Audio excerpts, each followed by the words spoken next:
नमस्ते दोस्तों, मैं प्रवीण कुमार पुरोहित रघुकुल कोचिंग क्लासेज में आपका स्वागत करता हूँ।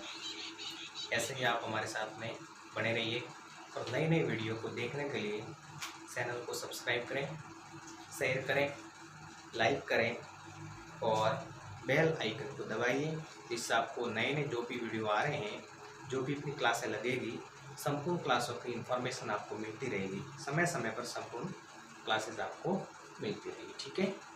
इसी के साथ में अपन पढ़ रहे थे पटवार और राजस्थान पुलिस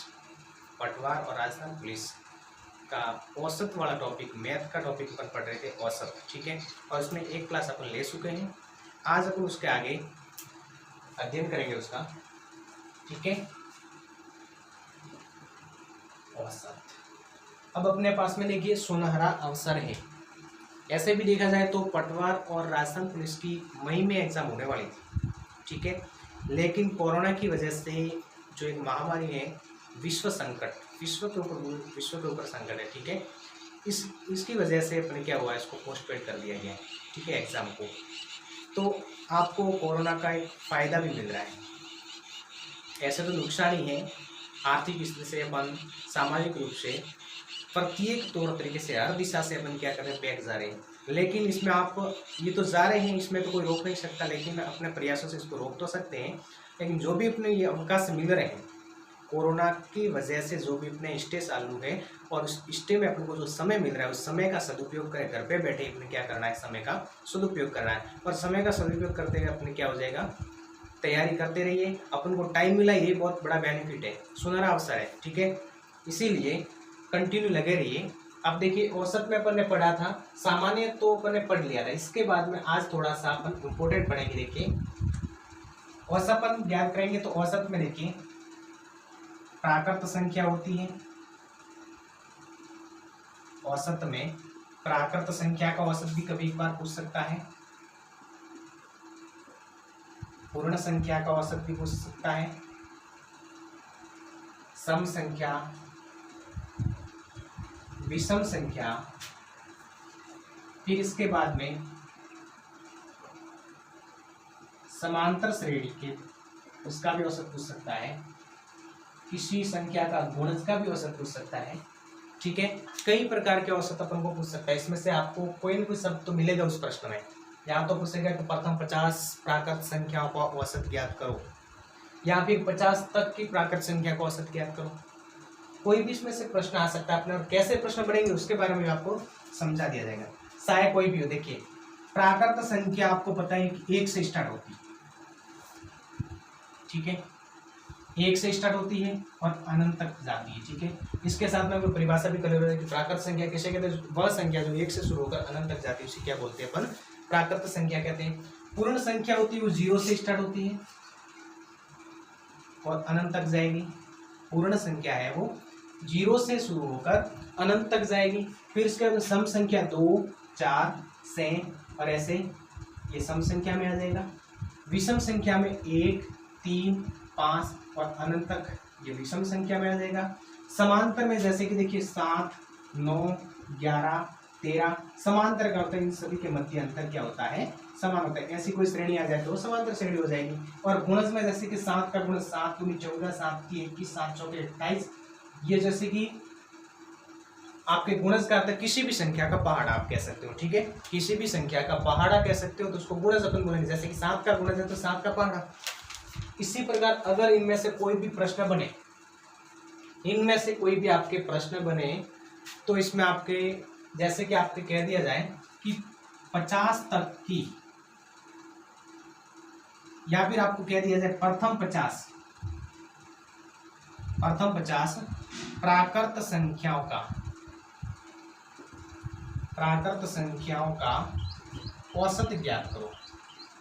प्रथम 50 प्राकृत संख्याओं का औसत ज्ञात करो। प्रश्न ऐसा बन जाए तो देखिए प्रथम 50 1 से लगाकर 1 + 2 + 3 ऐसे करते हुए 50 तक आपको जोड़ना पड़ेगा। प्रथम 50 से 50 तक आपके 50 संख्या हो जाएगी। ठीक है, तो 50 तक जोड़ोगे, फिर उसमें 50 का भाग दोगे। ये तो बहुत लंबा हो जाएगा, कहने का आधे घंटे में भी आपके ये प्रश्न नहीं होगा। तो यहाँ पे आपको साइन सभी जो आपको टॉपिक दिए हुए आगे जितनी भी संख्याएं दी हुई है, गुणज है, समांतर श्रेणी, विषम, सम, पूर्ण, प्राकृत, जो भी आपके टॉपिक आगे दिए हुए हैं, इन सभी का एक ही सूत्र होगा और उस सूत्र से अपन इजीली रूप से क्या कर देंगे, औसत ज्ञात कर सकते हैं। अब कैसे करेंगे वो देखिए। बाकी तो ये देखिए, प्रथम 50 प्राकृत संख्या को औसत ज्ञात करना है और प्रथम 50 प्राकृत संख्या को औसत ज्ञात करोगे, देखिए 1 से लगाकर 50 तक जोड़ेंगे अपन, फिर उसमें 50 का भाग देंगे, फिर जो भी आपके आंसर आएगा तब अपन को मिलेगा औसत। ठीक है, लेकिन ये तो टाइम बहुत ज़्यादा लगेगा, इसीलिए अब देखिए इसका एक सूत्र होगा, सभी का मोस्टली हो जाएगा प्रथम संख्या प्लस अंतिम संख्या, प्रथम संख्या प्लस अंतिम संख्या बटे 2। ये सूत्र आपको इन सभी टॉपिक में काम आएगा। प्रथम संख्या प्लस अंतिम संख्या बटे 2 ये सूत्र लगेगा, कोई सभी टॉपिक है जितने भी इसमें कोई भी संख्या अपन को दी हुई हो, अपन क्या करेंगे, ये सूत्र यूज करेंगे और प्रश्न को हल कर सकते हैं। इजीली रूप से अपन प्रश्न को हल कर सकते हैं। अब देखिए इसमें थोड़ा बहुत अपन देख लेते हैं कैसे प्रश्न हल करने हैं। सबसे पहले अपन देखिए, जैसे कि प्राकृत संख्या आपको कह दिया जाए, अब प्राकृत संख्या 1 से शुरू होती है, ठीक है, तो आपको कह दिया जाए कि प्रथम 25 प्राकृत संख्याओं का औसत ज्ञात करो, तो आपको औसत ज्ञात करना है। अगर ये सूत्र याद है, अपन ने ये पढ़ा, वो क्लियर है, तब तो अपन ज्ञात इजीली कर सकते हैं। प्रथम कहाँ से, 1 से लगाकर 2 प्लस ऐसे करते करते 25 तक है, 25 प्राकृत संख्या का योग अपन को ज्ञात करना है। 1 से लगाकर 25 तक 25 प्राकृत संख्या हो जाएगी। ठीक है, तो ये अपन देखिए, पहली संख्या आपने क्या है, प्रथम संख्या 1 है, अंतिम संख्या 25 है, इस सूत्र में रख दो। प्रथम संख्या 1, अंतिम संख्या 25 बटे 2, कितना आ जाएगा, 26 बटे 2, आपका आंसर आ जाएगा 13। बिल्कुल इजी हो जाएगा। अपन को 1 + 2 3 + 3 से ऐसे अपन को योग करने की आवश्यकता नहीं है, अपन आसानी से क्या कर सकते हैं, औसत ज्ञात कर सकते हैं। ठीक है, इसी के साथ में एक जैसे कि प्रश्न बनाओ अपन पूर्ण संख्या पे प्रश्न आपको बनाना है। अब पूर्ण संख्या पे प्रश्न देखिए, जैसे कि आपको कह दिया जाए प्रथम 30 पूर्ण संख्याओं का औसत ज्ञात करो। प्रश्न क्या कह रहा है कि प्रथम 30 पूर्ण संख्याओं का औसत ज्ञात करना है। अब अपन को पता ही है कि पूर्ण संख्या 0 से स्टार्ट होती है। अगर प्राकृत संख्या होती तो अंतिम संख्या 30 होती, लेकिन यहाँ पे पूर्ण संख्या 0 से स्टार्ट होती है। 0 + 1 + 2 + 3 और अंतिम आ जाएगा 29। अब आप यहाँ पे समझ गए हो कि यहाँ पे 29 कैसे है, 29 तक ही 30 संख्या हो रही है, क्योंकि 1 से लगाकर 30 तक तो आपके 30 संख्या होती है, लेकिन ये तो पूर्ण संख्या तो 0 से स्टार्ट होती है, तो एक संख्या तो 1 से पहले हो चुकी है। यहाँ 29 तक आपकी क्या हो जाएगी, 30 संख्याएं हो जाएगी, क्योंकि 0 से शुरू होती है पूर्ण संख्या, इसलिए 0 से लगाकर 29 तक आपके टोटल कितनी संख्या हो जाएगी, 30 संख्या हो जाएगी। अब इसका भी औसत ज्ञात कर लो, तो देखिए प्रथम संख्या 0 है और अंतिम संख्या 29 बटे में 2 कर दो, 29 बटे 2 कितना आ जाएगा, 14.5, ये आपका औसत आ जाएगा। बिल्कुल इजी है ना।